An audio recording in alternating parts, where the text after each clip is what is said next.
Hello, everybody, and welcome to Storytime with me, Skip. Today's session, I have the lovely Mel from The Pride, and it's such a pleasure to have her here. I'm so excited, and she will be back, which is even more exciting. But I've invited Mel to jump on today because she's truly inspiring and living proof that you can go from one type of lifestyle or expectation to another and completely turn your life around.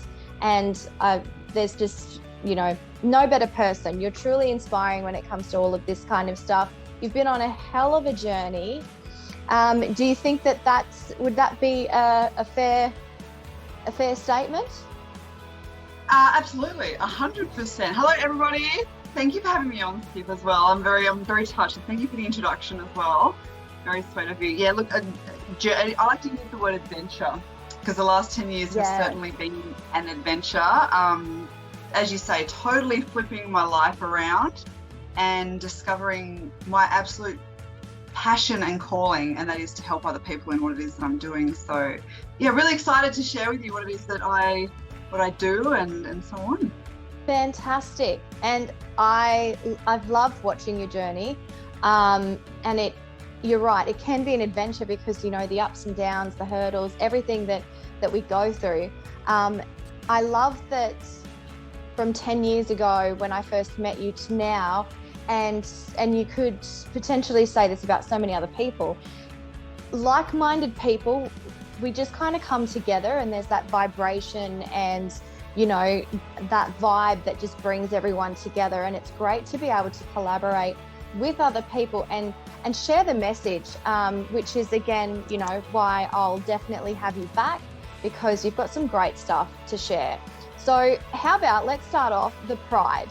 Tell us what that is, what it consists of, and how can people get involved?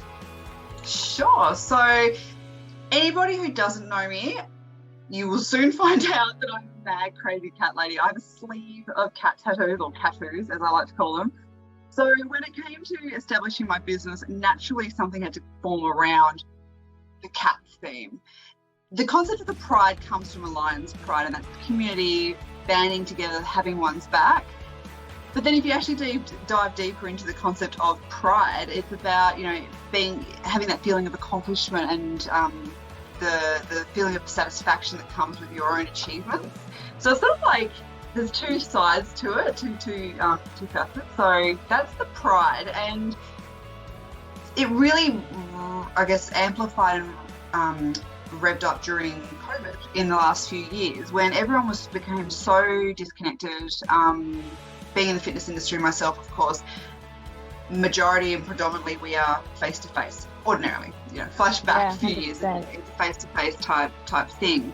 But during COVID, that was one of the things that we lost touch in, and that's that community and that supporting environment that comes with a gym. So the Pride itself is really it's support, and it's a safe space, and it's a family, a community.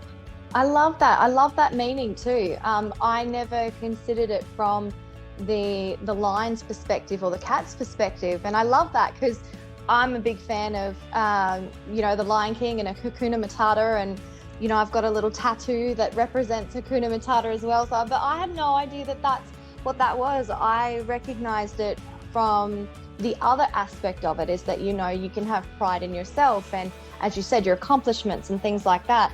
And I guess, assumed or automatically linked it towards your fitness side of things. So tell everyone about the fitness aspect, because as you mentioned briefly, you have a fitness program, and I love seeing the stories that people come to you, connect, and of course you really help them, and you help them on so many different levels: physically, emotionally, on a nutrition basis. I don't even know nutritionally, that's not a word.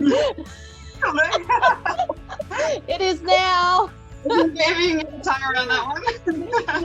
Yeah. But do explain. So what would be something that, if someone was to reach out and go, hey, I want to create a journey with you, what does that look like?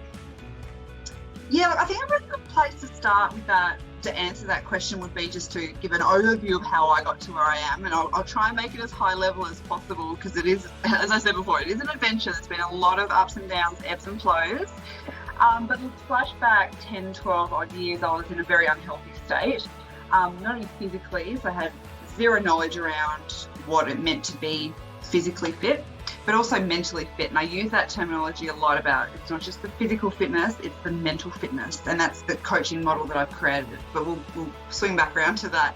So at the point that I was some years ago, my doctor at the time actually said to me, have you considered moving a bit more to actually help with my headspace and my mental health? And this wasn't a concept that I had ever, I guess, been presented with or considered, because, you know, this is just so out of my league. It was something that I just knew nothing about fitness, nothing about nutrition. I think the most fitness I ever got was walking to Macca's on a Sunday hungover to get a large Big Mac. I'm not even joking. So look, the idea of going to a gym just did not interest me at all. The only thing I knew how to do was from school, and that was run. Back in the cross country days when we used to go out. Oh, terrible. But so that's what I did. I started running, and it snowballed from there. And I mean, it just really ramped up. So with more movement came me feeling physically better, but it also came, you know, that the mental fitness came as well. I started feeling mentally better. Yeah. I started losing some weight because I was actually a bit overweight at the time. So I started looking better and feeling better and being lighter and mentally lighter, and everything just ramped up, and it just, really snowballed into just living the health and fitness lifestyle that I do today. So it's the mental fitness side of things is very important. It's part of how I coach people, because it's all fine and dandy to say, I mean, look, you're watching this on the internet right now. We all have access to the internet. We all have access to squillions of training programs. That's my cat, by the way. Come say hi. No, all right. We all have access to squillions of nutrition plans, squillions of training programs on the internet. Yay for the internet. But there's more to it than that. It's not just about the program. It's about creating new habits. It's about working on your stresses. It's about improving your sleep. It's about everything. Yeah, because there really is. There's so much more involved. I, for one, can be a massive stress eater. Like, I know that if shit starts to get too real and I'm like, nah, I'm tapping out, and I will quite often, you know, make my way to the couch because it's comfortable, I can relax, and I'll put a movie on to distract myself. Oh, hey, buddy. Just get your ass out of the way. Sorry.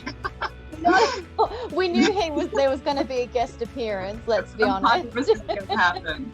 100% going to happen. Does it all the time. Do live feeds every day, and always just has to straight in front. Come say hi and strut his stuff, and, you know, he's in the pride. He's like sharing. Present his butthole to my face. Yeah. But yeah, that mental side of things as well, mental health, it is huge, because if you don't have the right mentality, I guess, then you could potentially be setting yourself up for failure, because if you're not ready for it, and if you're not where you need to be, you know, mentally, then the rest just may not follow through. And you don't want to start out on an adventure or a self-love journey and almost be sabotaging yourself at the same time. You know, you want to do it so that you know you're going to get that success, and you know you're going to get that really good feeling at the end of it too, which I think is absolutely great. Now, you did mention, you know, coming back from 10 years ago, and I cannot believe that it has been almost 10 years. Like, that time frame is crazy. So 10 years back, you were at Vodafone. You were a personal assistant to the head of the organisation at Vodafone for a call centre, which had, oh God, what was it? It was over 1,000 people in that centre. At one point, yeah. Yeah, at one point. Maybe not anymore, but that's probably a good story. No, definitely not. And of course, that is a completely different role. And I've seen you grow and just absolutely flourish into your, what I would say is your true self, you know, happier. And as you mentioned, you know, more energetic and things like that. But I feel like you've really opened up and become into your own self with, you know, your personality, absolutely everything. Like, it's an absolute pleasure to sit back and be like, oh, hey, because, you know, it's just great. So what do you think was a turning point for anyone, I guess, in that same situation who might be sitting there going, you know what, my day-to-day life, I feel like I'm just tapping in, tapping out, tapping in, tapping out. Mhm. We know that it is possible to change. You can get off your ass and it can be done. It can be done. So what was the point that you think for yourself 10 years back where you go, you know what, I'm going to try something different. I need to step out of my comfort zone and try something different and see how it goes. The tap in, tap out thing, it's so true. People are just literally living day to day. And it's hard. It's hard to watch, and it's hard to, because I've been there as well. Like, it's like you're in survival mode, and we all reach those points in our lives. Like, you know, ebbs and flows. I talk about this all the time. Life is not linear. Nothing is linear. You set out to go one way, and then life just throws a heap of stuff at you, and I get that.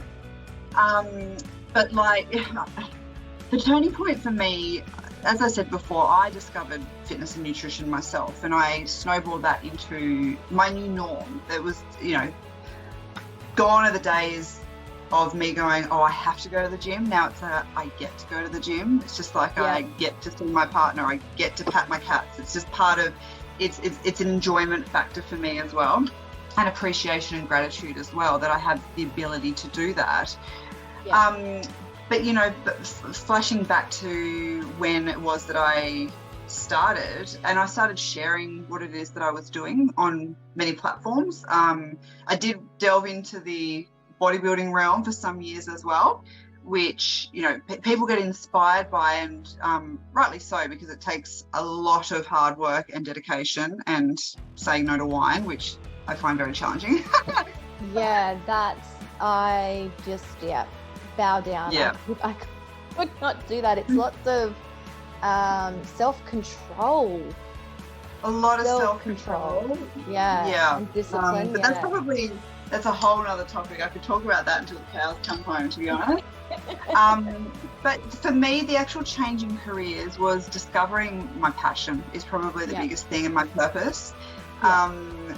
It was going from a state of the tap in, tap out, or clock in, clock out, however you want to word it, to going, oh, this is something that actually ignites my soul, and that I can help people with this. Like, I'm actually inspiring other people to better themselves as well. And I'm like, how can I actually make this into my day-to-day? Like, how can I replace this? It's your thing.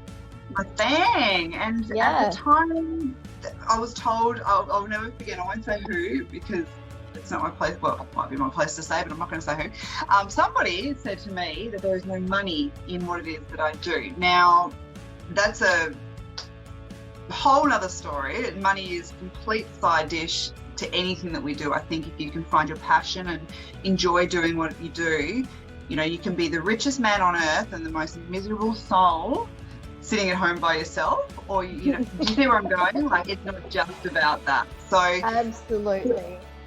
There were a lot of people throwing stuff at me. That was the one statement that stood out, but it was one of a few of people that were like the naysayers and the you can't do it, without saying you can't do it, but throwing all these, you know, oh, should you play it more safe? Like, should you really do it? And I'm glad that I didn't listen to them, because I think back to all my years and what it is that I've been doing, and now I'm all 100% online. I can literally help anyone in the world as long as they've got internet connection. I can help people better And themselves. that's also the world that it's becoming at the moment too, is this virtual world. And let's not forget too that, you know, you were here in Tassie doing that job and doing the Vodafone thing for a while. And our recent chat, you know, I remember then seeing you at the Gold Coast and then in Airlie and then in somewhere else. And I'm like, oh my God, she's like traveling all over the place. This is so amazing. I have to find out what she's doing, you know, like, and not from a gossip perspective, but a place of genuine care and going, you know, more like, you go girl. Like, that is awesome. You know, I want what she's having. And that's where I think like these conversations can certainly help, because if, as you mentioned before, if we can keep helping other people and help inspire people and give that positivity out there and keep it going, then it's going to have an overall amazing impact everywhere. But rest assured, it hasn't always been easy. And I just want to point this out, because I know there's a lot of potential people who are nervous about maybe taking that step and taking that lunge to really go for what it is that they want. And there is that slight sense of, oh yeah, but that, it all sounds like that happened really easy for her and everything just settled in nicely. Honey, it does not happen that way. Mel, Absolutely you were touching, not. Yeah, you were touching base earlier that, you know, when you moved, you pretty much had very little when you decided to take that lunge and go, you know what, fuck it, I'm going, I'm doing it, this is what I'm doing. And you pretty much had your car and a few bits and pieces, and that was it, yeah? Yeah, so this is the really powerful part of, and I'm really glad that you did touch on this, because this is like the fuel that I'm hoping will fire some people into going, oh, maybe this is possible for me as well. Because rest assured, I had absolutely nothing handed to me. In fact, I had I don't know if I can swear, so I'm trying, like, I'm very sweary. I'm a sweary person, people, so if you're You've done so well so far. I'm doing well. It's like, oh, I don't know how long it's long as I've ever gone without swearing. But I wasn't handed anything in this process. In fact, I had a hell of a lot stolen and taken from me. I went through without getting into any sort of details, but I went a very messy separation. Everything that could go wrong in a separation did. A lot of, you know, financial issues, but also years of mental recovery there. Like, it was, anyone's been in a similar situation will you know, be able to empathize from that. Exactly what you're talking about. And for anyone who's watching that doesn't understand, then, you know, count your blessings, because it's not an easy thing to do. It would be like trying to, you know, go for a swim and someone is literally dragging you down and not letting you breathe or move, and you're still expected to have great results as if there wasn't anyone taking you down with them. So amazing, babe, that you were able to recognize it to start with, to recognize that, you know what, I don't know that this is really how this is supposed to be, or if this is really how I want this to be, and working through that and then going, okay, I'm going to go. And to not have that maybe financial support, but not only the emotional and mental support that you might be in now if you were to move your whole life up, if that makes sense. 100%. So moving anywhere or taking a risk, whether you're wanting to start a side hustle or quit your job and, you know, move states, countries, whatever, any sort of big life-changing event, you know, a lot of that is financial. And I've said for quite some time that if I ever wrote a book, like a biography or whatever, it would be called $7, because that's all I had in my bank account when I moved up to Queensland. I had $7.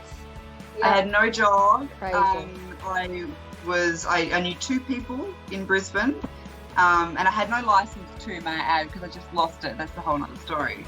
So I was, pretty down and out in many ways, but, you know, those are the times that actually make you grow. It's so cliche, and you see them, you know, all these quotes and stuff floating about and so on, but is it actually the truth? Like, the grit and the hard times is what's actually going to grow you, because you're forced to grow. You've got no choice. You've got to get out of that hole, or you're going to drown.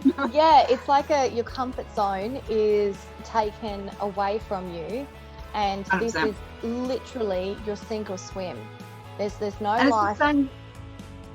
The same goes, you know, you can relate that concept to everything that I do with my clients as well. Like, you got to get comfortable with being uncomfortable, and that goes with your fitness as well. Like, if you get too comfortable, we all know what happens from a physical perspective, and the same goes from a headspace. Like, continuously learn, continuously grow, expand, have a growth mindset, and always be open to opportunities and your own potential as well, because the only person, no one should be saying that you can't be doing it, but more often than not, it's usually ourselves that say that to ourselves. So absolutely, we can 100% be our own worst enemy.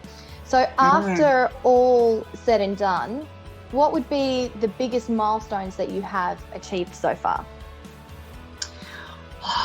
This is a big one. Like, you could, if I flash back, so I've been in Queensland for nearly 4 years now, and I speak with my clients. I'm trying to think of the best place to start this. I assign my clients like tasks, daily tasks, and whether it's a fitness task or a mindset task, but I assign them parts that they can actually start thinking about other areas of their life as well. And one of those things that I talk about is a miracle morning. And that being, and you know, whether you're religious or not, if you woke up tomorrow morning and a miracle had happened, what would that look like? Like, how would that feel? Who would you be with? Where would you be? What would you be doing if this miracle had happened? And I think it was 12 odd months ago, maybe 13 or 14, like early last year anyway.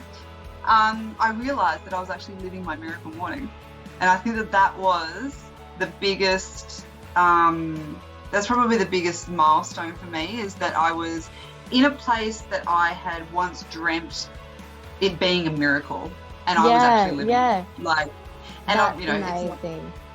It's not a miracle like I'm a supermodel or something superficial. It was that I was waking up with the man of my dreams in a home that was, you know, I felt safe, secure, that I had a business that I can help people no matter where I or they were, you know, that everyone in my life was healthy and happy, and you know, it was just, it was a really included. Nice, and myself included, you know, and that I had my own, like that everything had worked out thanks to me. What's up, naysayers? And that is amazing. Amazing. The miracle morning is a big one. Yeah. That is very, very cool. We'll have to start hashtagging that and getting some people to share. By all means, share hashtag miracle mornings. You could do a miracle mornings with Mel. I love those names. That is a very great idea. Have some one-on-one sessions with Mel. That would be fantastic. Get your mindset right. So of course, biggest milestones. What do you think would have been one of the biggest hurdles or challenges when you decided to go through this adventure, go on your adventure? The biggest, I think the biggest hurdle was just myself, was my own, you know, we create these limiting beliefs in our head, and the biggest thing that I have taken from that is to do the work, to put in the work. And it's not just about the work on the actual thing that you're wanting to create for yourself, whether that's, you know, whatever that looks like for you, like whether it's a business or whether it's a relationship or a house or whatever. Like, you've got to put in the work for that, but also put in the work to change this, because this is your biggest commodity. Like, that shit that's going, sorry, did it? Oh no! It's okay. I swore before. We'll put a language warning on it. I did. It's fine. Oh, okay. We're being real here. Sometimes some things need to be said. Yes, yes, that's exactly right. But so getting up here sorted, because it's the biggest commodity, you know, like how we speak to ourselves is like, can be so powerful for or against what it is that we're trying to do. And again, I say this to my clients, and I live and breathe fitness, and that's predominantly what I do, fitness and nutrition. I'm an accredited sports nutritionist as well. So, you know, I do a lot with nutrition, but it's about applying this to all areas of your life. So think about your relationships, think about your career, think about your home life, you know, your hobbies, your finances, everything. It's up here, and this is one of the reasons I created the hashtag Mind Your Mind. Speaking of hashtags from before, hashtag Mind Your Mind, mind your mind. Like, how are you speaking to yourself? What are you doing to improve yourself? And it's fair enough, like, just to tap in, I often will do something stupid all the time. I can be utterly clumsy sometimes and so forgetful at the moment, it's just ridiculous. And I will legitimately walk out and go, you idiot. But, and that's loosely, but then if you're consistently saying that to yourself, then at some point you're going to start to go, I don't feel like I'm anything but. So believe it. But then at the same time, and this was something I learned from someone a few months ago, and surprisingly enough, it might sound silly, but it's actually quite effective. You have that moment and you're like, you fool. But then you turn around and go, sorry, you know, like, and even if you're talking to yourself, like, I just say sorry and I'll keep walking. And honestly, my daughter, she's 4 years old, and I will, you know, kick my toe or something, and I'll be like, that bloody hurts. And I'm like, sorry. And she'll come over to me and she'll go, what's wrong, mummy? You know, and she'll go, who you say sorry to? I didn't, you know, you okay? And I'm saying sorry to myself, honey, because, you know, you got to be nice. We don't often apologise to ourselves as well. No. Like, you know, we're happy to drop sorry every second word when we're like, oh, sorry I'm late, sorry I'm this, sorry I'm that. But like, when do we apologise to everyone ourselves? Else? Yeah, exactly. And it actually has a huge impact. Funny story, when I was out rigging as a young adult, if you jumped over the boat, you jumped over the canoe, and you didn't say sorry, you weren't allowed to paddle, because it is in the culture of the actual outrigger itself that if you are jumping over the boat instead of going around it, you're not respecting the vessel. So you're it's like you're cutting corners. It's like you're running across the road in front of a car without waiting for it to be safe. You're taking advantage of the vessel. So if you're jumping across, you have to say, sorry, boat. And I remember jumping over once because I needed to be on the other side. And this is just like on the sand before you pick it up. And my coach was like, apologize, you've got to say sorry. And I'm like, what? Sorry to who? Like, I didn't hit anyone. I didn't break anything. I don't understand. And she was like, you've got to say sorry to the boat. And because it was my first time of doing that and I hadn't seen anybody else do it, I'm like, you're taking the piss, right? This is a joke. Like, ha ha ha, the newbie, you know, say sorry to the boat. And dead set, she was like, Skip, if you don't say sorry, you're not coming. You know, you've got to say sorry to the boat. And then I looked up at a couple of the others and they're like, yeah, man, it's a thing. Yeah. It's a thing. And we don't realize that, you know, but that concept is really quite respectful. And I guess you could probably say that being, even though it was a boat and we talked about it being a vessel, but we are our own vessels though too, aren't we? That's exactly right. Yes. Yeah. So if we're not being mindful of how we're treating ourselves, how can we expect other people to treat us kindly if we're not willing to do it to ourselves? Yeah. Yeah. That's self-love. Love it. Also, side note, did not know that you used to do outrigger canoeing, because my dad used to do that. Yes. We actually we did have a conversation. Did we? You know what?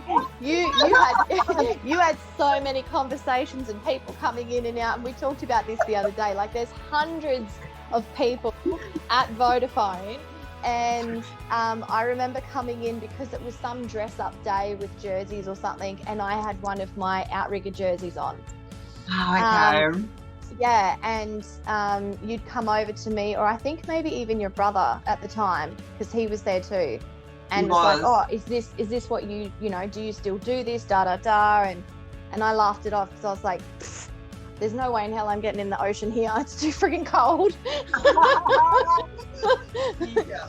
But I love it and I miss it, and it was a nice little moment, I guess. But you know, we'll catch up and talk more about that. Yeah, we're just digressing here. Anybody doesn't know about outreach canoeing? Google it. It's very cool. Yes. Yeah. It absolutely is. And it's so much fun. It is so much fun. We did so many competitions, and like you were talking about before, having that pride. I remember we worked so hard to get to national titles, and we were the first crew in our area to have ever reached national titles, because nobody knew who we were when we got there. And we thought we were so shit hot when we left, because like we were all, you know, the culture, I'm sure maybe you would agree, or what do you think is quite, it's a really friendly culture, it's a really friendly environment. And similar to a lot of sports, like once you get on the field, or, you know, once you get in the water, that shit disappears, because then, you know, you're competing.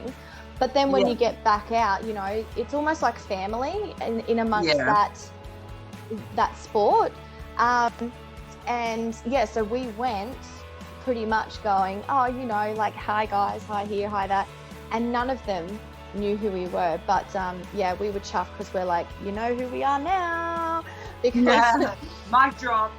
Yeah. We just took your record. You can't catch it. It's that pride that you get when you know you've worked really hard and you've done something. So, you know, just to recap, you absolutely can step out of an office doing a mundane job that isn't making you happy, and you can absolutely turn your life around. And that includes your environment around you, your mental health, your physical health. There's plenty of help and support out there. You just have to want it and reach out to the right people too, and have the right support around you. I think that's really important as well. Like 2 points there is the actual reaching. Sorry, I was like, what is that noise? But it started raining again. Oh, thank God it hasn't rained up here for a while. It's starting at point A.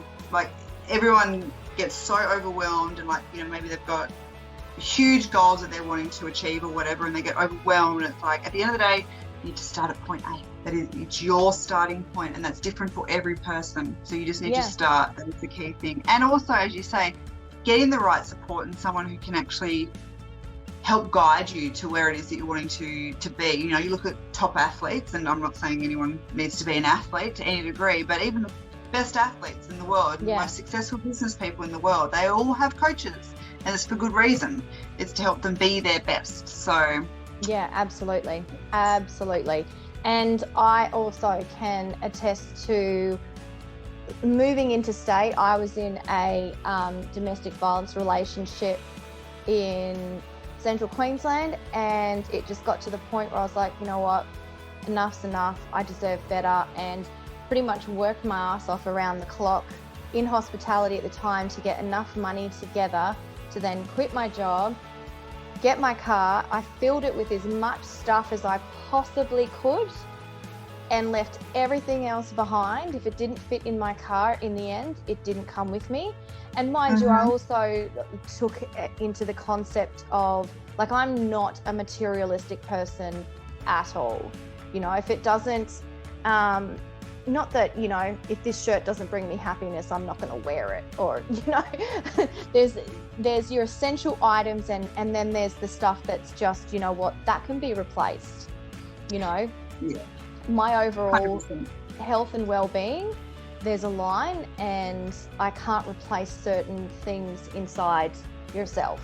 So, you know, take what you need and go. And you only need to have even one person. No one's saying you need, you know, an army around you to be able to make shit happen. You only need one supportive person. And it doesn't matter, like, as you mentioned, you know, we've got such a virtual world at the moment. If you've got that one person to check in with you, even face to face like this, and going, hey, how's it going? You can do it. You know, you've done a good thing. Keep going. You've got this. If you've got that support, you can do anything. You can absolutely do anything. And nothing ever good comes from going backwards. That's I think right. that's important too. Yeah, it might get tough, and going back might seem awfully enticing, to go back to what you know is comfortable and what Safety you know. level. Yeah, but nothing good comes from going backwards. Keep looking forwards, because that's where you want to go. Excellent. I mean, we have had an absolutely amazing chat. Now I'm just having a look over here at my little quick notes. Any advice that you would give someone who is going, you know what, I can do it? Do it. Start that point A, you know, and envelop yourself in content and people, and, you know, think a lot about what it is that you're listening to and that you're watching and so on, and divert that into what it is that you're wanting to do. Whether that's, you know, if you're wanting to improve your fitness and so on, make sure that you're following people who are in line with what it is that you're wanting to achieve. If you're wanting to ramp up a business or, you know, anything, same deal. But, like, you've got to be really cautious of what you're filling your thoughts with. And again, it comes back to that mind your mind, because we can be poisoning and our thoughts and our concepts on the world with what it is that we watch and listen. And we've got screens everywhere. Use them to your ability. Mentors and your influencers. You know, you don't have to have an influencer that is in your neighborhood. I know that we also share a love of music, you know, and so, like, I was following I was following quite. I'm in my music room at the moment. I was following a few artists, and then I stopped because I was like, you guys are wearing next to nothing on stage every single time. You do not have to be basically naked in order to put on a good show, you know. And I'm like, I can't watch that anymore, because that's not, each to their own, your body, your choice. But for me, I was like, if I want to get into singing and I really love the way that person sounds and but then when I start to strip away everything else, I'm like, okay, I'm going to move my focus to somewhere else. Yeah. And you can, you know, you absolutely can. Well, you will certainly be returning to us for Filter Free Friday, which I am so excited about. Yeah. And I'm sure that the F-bombs will be dropping all over the place for that one. Well, as long as if I've got the green light, they'll be dropped. Yes. Yeah. And that session is going to be about pretty much the reality, I guess, versus what people see when it comes to, like, what you were talking about before, the bodybuilding and the modeling and, you know, self-awareness and stuff like that, and what is actually going on in the background versus what people are seeing. And it's great to be able to get rid of the filters, hence it's Filter Free Friday. So I love it. Wrap up the session. I've got a couple of quick questions for you. And yeah, spitfire some questions, answer them as you think of you think of your responses. So first up, savory or sweet? Sweet. Oh, Every me time. too. My friend just loves me because I'm like this. Yeah, oh my God. Summer or winter? Summer. Queensland. Summer. Yes, I don't know if I could survive a Queensland summer anymore. I But couldn't I survive. Friends or Seinfeld? Friends. Cool. Fruit Literally or just veg? finished the binge. Fruit or veg? Yeah. Veg. Yeah. That's Yeah. interesting because you're a sweet tooth. I know. Yeah. You're mixing it Yeah. up. I love my veggies. Love my veggies. Beer or wine? I'm pretty sure I know the answer to this. Wine. Yeah. And the next one is pretty set too. Cats or dogs? Cats. What can we talk about? Yeah. Do we have time? Yeah. A night in or a night out? Night in. Oh, you just can't go wrong with it now. It's just not the same. Love it. Yep. A gym session with or without tunes? Oh, do you know what? I've started listening to podcasts when I train. I've never done this. The gym's always been my music time and podcasts when I drive and stuff, but I've just started listening to podcasts. So I'm going to go with music though, because it is my music time. Music. That was a long roundabout way of answering that. That's okay. Some of these might throw you off guard. So when you're doing gym, weights or cardio? What's your favorite? Weights. Love lifting. Yeah, that's interesting because you loved running for a series of time. Yeah, no, I like doing things that challenge me, and I just love lifting weights, always have. So very empowering. Cool.